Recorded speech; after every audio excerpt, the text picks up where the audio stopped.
would you do if you run completely out of cash? What would you do if you wanna cut a dash? Polish up the shoes, throw on something fine. We don't talk about diesels, I'm running on style this time. Cruising down the boulevard, wheels gleam in the night. Beige leather interior, looking chic alright. Money's a little tight, but I'm feeling brand new. Living large tonight, no budget reviews. Blues! What do you mean I'm not getting paid for this?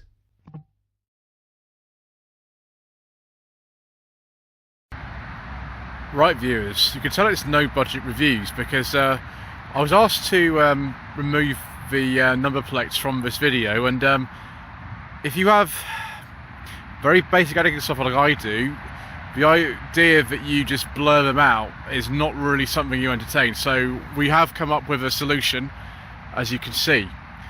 So this is a 2015 Ford Ka Mark II 1.2 Zetec. We have had one of these on the channel before, but this is actually one that hasn't got a rattling exhaust. So when I was offered this at relatively short notice, when I'm filming a lot of other cars in Essex this week, I said, well, let's have a go in one that actually has an exhaust that doesn't rattle. Very similar underneath to the Fiat 500 that came out in 2007. This actually came out but a year later in 2008, and the main promotional thing for this was the James Bond film Quantum of Solace, when the character Camille drives this. I don't know if he's got a surname. Apologies viewers, my Heath Robinson solution to covering up the number plate failed at the back, so I've just done it again. So we'll have to do this quickly, won't we, viewers? Where to pop the boot is using the key fob. There we go. Gosh, that was a pain. So boot is actually bigger than on the 500. That's under 200 litres. This is about 215, I think it is. As you can see, we've got all sorts of things in here. It's not bad. We've got child seats in the back, so I don't have to actually get in the back of this car to demonstrate the rear seat practicality. Mr. Manning from Matty's Cars channel will let me off, I hope. So yes, quite sort of basic in here. We have got a courtesy light. A parcel shelf would be tiny if it was even here. I mean, it might decide you don't really need to do it. I like the look of the back of the car, actually. I think it's quite neat. To make sure we don't lock the keys in the boot, that'd be terrible. There we go. I thought there was a little keyhole to put in it, but this car's not got that.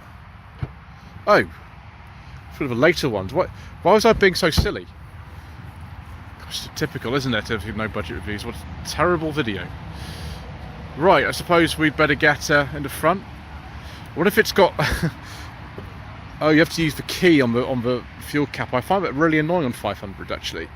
You have to put the key in. It's a right fiddle doing that. Get used to it, of course.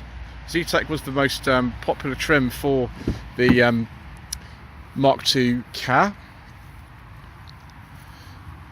One thing I would say is the driver's seat in these, like the 500, is quite high. I'm not quite sure. Maybe there's an ECU underneath here or something. I don't know if it's this model, but it doesn't. You can put it down a bit, which I will be sort of doing. But that's how it sort of came. Nice simple interior. Actually, the plastics aren't too bad. The thing that belies the origins of the car is actually the radio. The radio is very similar to the one in the 500. In fact, the positions of the controls in general are similar to a 500. We've got these heating and ventilation controls that are in just the same place, and so have the electric window switches. Gearbox, it feels okay. First gear of this car's a little bit on the hesitant side. It's not too bad. Instruments are good. Let's stick the key in here as a Fiat ignition barrel, of course. There we go. So yeah, we actually got a temperature gauge on this. The last 500 I drove, it didn't actually have a temperature gauge in it. It just had some lights, which was sort of annoying. This is a bit different. Put the lights on actually, 'cause it's a little bit dark today. There we go. Controls out of a 500 as well on the It's got a wiper stalks, no cruise control. Yeah, I've got some steering wheel controls, which is good.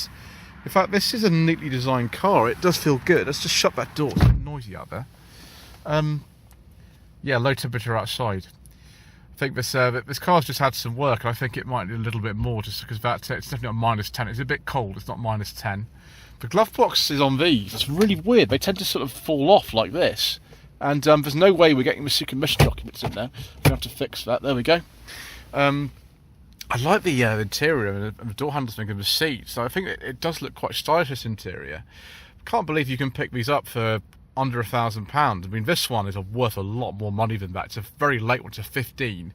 So it's a bit more expensive than that.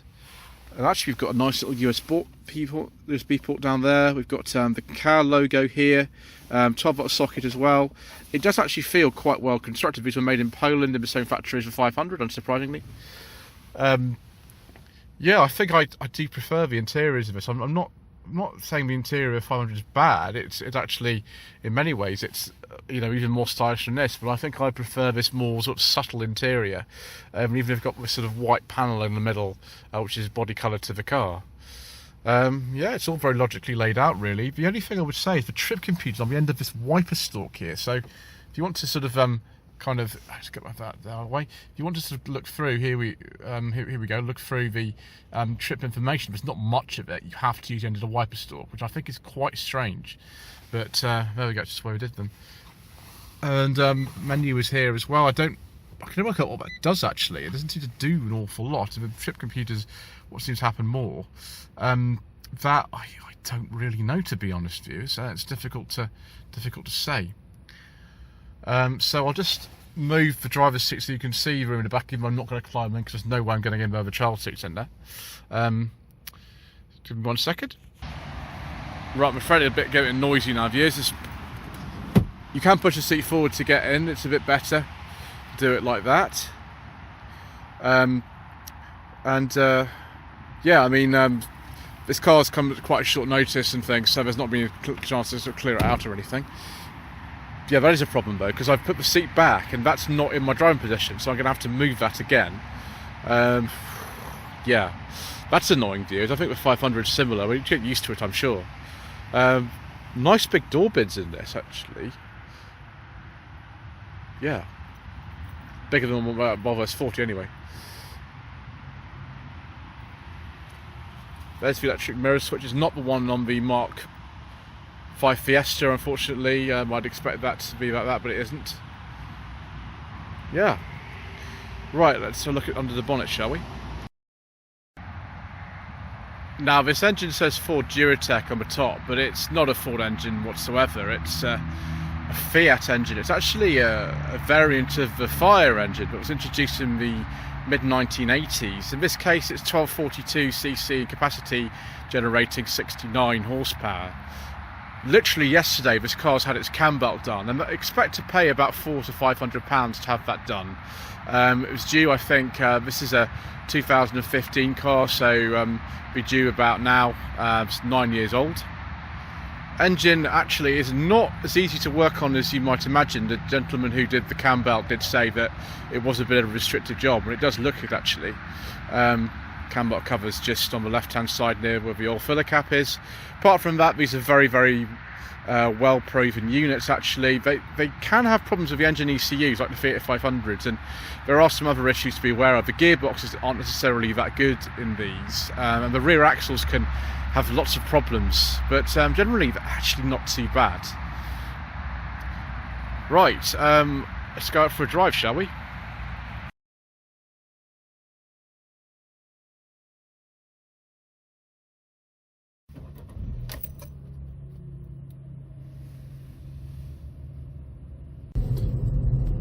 Before we continue, yes, there are 3 different pronunciations for car. You can say car, you can say KA, a lot of people say that, and you can say car. I think technically when the car came out originally in when it came out originally in 1996, they encouraged people to say car, but it really doesn't matter. Even the press office over the course of many years, until the cars were discontinued in 2019 with the Cat Plus. They used all three, and so I don't feel at all bad in mixing my pronunciation. I don't feel at all bad about that. Oh dear, we've got string incompetence viewers. I do apologise. It's just one of these things around the sort of mirrors and things that people have in their cars. It's not possible to get everything out of the way. Let's try that. Hopefully that'll do. 0 to 60 in this car with this 1.2 69 horsepower engine is about 13 seconds. It feels perfectly lively for general driving, to be honest. It's quite easy to drive. Once I adjusted the seat a little bit, and I've now got a better position than when I originally got in the car, which is good. You do sit quite high though, even with the seat height adjuster like this car has. It is a little bit on the high side. It's a bit of a weird adjuster because it kind of sort of tilts the seat as well as the height, so it's not necessarily the most comfortable car I've ever driven. Gearbox being so high up on the centre console is good. Kind of problems with gearboxes on these, and also on the 500s and the Pandas that they're related to as well. But this one seems to be good. The car's done about 52,000 miles. Ride and handling is something that Ford were very proud of in comparison with the 500. They didn't think the suspension setup that Fiat had was quite good enough for them, so they did re-engineer the car to their own sort of standard, and you can kind of tell that. The ride's actually better and the handling is better. Both are better on this than on the 500. I've been driven one of those quite recently, in fact within the last sort of couple of weeks. I can definitely tell you that. It's yeah, it's a really handy size for sort of slotting in little space, things like that. The start-stop's actually working on this car, which would mean we get a few more miles per gallon. It would have been better just to have maybe some different engines. I mean, there was one we can talk about, the 1.2, and the other one, there were some diesels available, but as usual, due to controversial government legislation and all kinds of other reasons, we don't talk about diesels on this channel.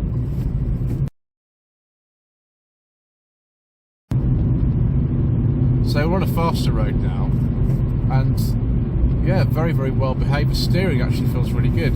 One thing that's different about this in comparison to the 500 is the fact we don't have a city button to make the steering lighter. The thing is, the steering is quite light anyway, and you know, when I was just turning around a bit earlier on, I didn't really feel the need to make it even lighter. Some people like the city button on the 500s, but obviously Ford decided they didn't need it, and I'm in agreement with them. I don't think you do need it. Because it's got electric power steering anyway, it's just very, very light, and so it doesn't really have that much weight to it really. But it does actually come into its own a little bit later. Ford clearly have worked on this. They've worked on the ride and handling. They've worked on how they make the steering feel better. This is from an era when Ford made some really, really nice handling cars, like the Mark 7 Fiesta that was in production pretty much all the way through the life of the Cam Mark II.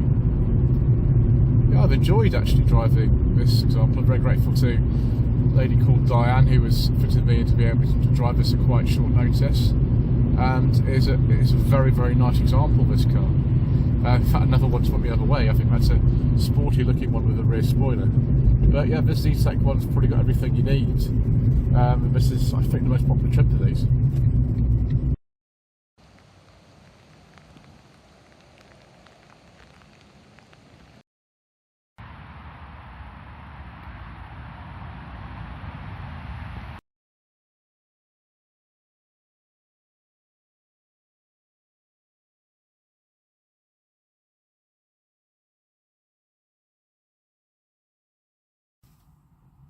Let's look at some common faults that the Mark II Ford car might have.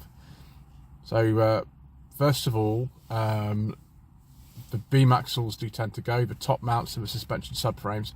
The engine ECU, we've mentioned that. The breather hose, the gearbox and the clutch release forks, particularly on the early cars like the 2009 one that I drove last time. So viewers, should you consider a Mark II Ford car for your hard-earned budget of up to £1,000, well, I probably wouldn't buy something that cheap. You'll be looking at one of the sort of studio models or something like that, and not a very good one. In fact, let's go through the trim levels.